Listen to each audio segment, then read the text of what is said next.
Cooker சூடானதும் 3 table spoon oil சூடானதும் 1 teaspoon சோம்பு பொரிஞ்சதும் நீளமாக கட் பண்ண வெங்காயம் 1 கப்பு, கறிவேப்பிலை, இஞ்சி பூண்டு விழுது.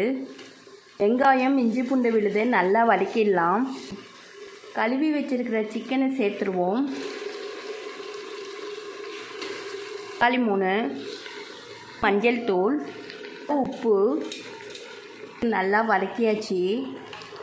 ஸ்பூன் மிளகாய்த்தூள், ஸ்பூன் தனியாத்தூள், அரை டீஸ்பூன் கரம் மசாலா, தேங்காய் விழுது, தண்ணி ஒன்று சேர்த்து நல்லா கலந்து விட்டாச்சு. 2 விசில் வர வரைக்கும் வெயிட் பண்ணலாம். சிக்கன் குழம்பு ரெடி ஆயிடுச்சு. இது போல் ட்ரை பண்ணி பாருங்கள். தேங்க்யூ.